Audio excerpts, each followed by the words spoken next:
Méditation du 3 mai. Celle-là. Beaucoup de gens ont grandement à cœur leur réputation, mais fort peu leur honneur. Citation de Publius Cyrus. Vous a-t-on déjà traité de celle-là? Pour qui se prend-elle celle-là? Qu'est-ce qu'elle fait ici celle-là? Elle ne comprend jamais rien à celle-là. Dites à celle-là de se taire. Ni vous ni moi ne nous appelons celle-là. Et nous nous rendons immédiatement compte que lorsqu'on nous appelle ainsi, on nous met dans une position défavorable, pour le dire gentiment. Une position dans laquelle d'ailleurs Jésus a été mis à plusieurs reprises. Dans le 15 versets 1 à 2 par exemple, nous lisons « Tous les péagers et les pécheurs s'approchaient de Jésus pour l'entendre. Les pharisiens et les scribes murmuraient et disaient « Celui-ci accueille des pécheurs et mange avec eux. » Ce commentaire disait implicitement « Celui-ci, Jésus, qui mange avec les pécheurs et s'entoure de gens de mauvaise réputation, doit aussi être pécheur. Donc, il mérite aussi une mauvaise réputation. » Ils l'ont jugé sur la seule apparence et selon l'interprétation qu'ils en ont faite, ont prononcé la sentence coupable. Dans un autre passage, Jésus se fait l'écho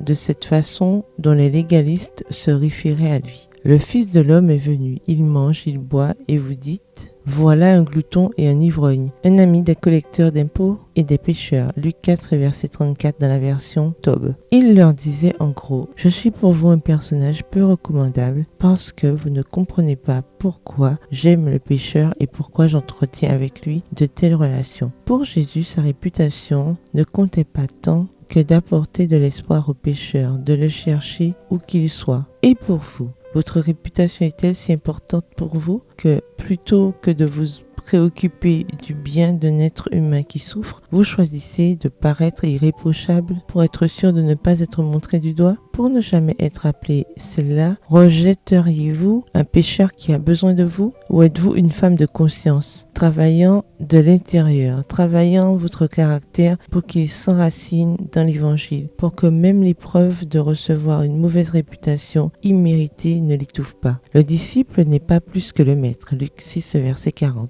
Nous ne sommes pas à l'abri d'être montrés du doigt et injustement décrites parce qu'ils voient l'extérieur sans comprendre nos motivations intérieures. Nous ne sommes pas à l'abri de commérages ou de médisance. Ne soyez donc pas si déçus lorsque les gens répandent des ragots sur vous. Acceptez cela comme une autre réalité de la vie. N'oubliez pas que c'est le cœur qui compte, c'est-à-dire la conscience et la foi. Celles-là, malheureusement, tout le monde ne peut pas les voir, et encore moins les apprécier. Le verset du jour se trouve dans Isaïe 11, verset 3. « Il ne jugera pas sur l'apparence, il n'arbitrera pas sur un ouï-dire. » Bonne journée, que l'Éternel vous bénisse.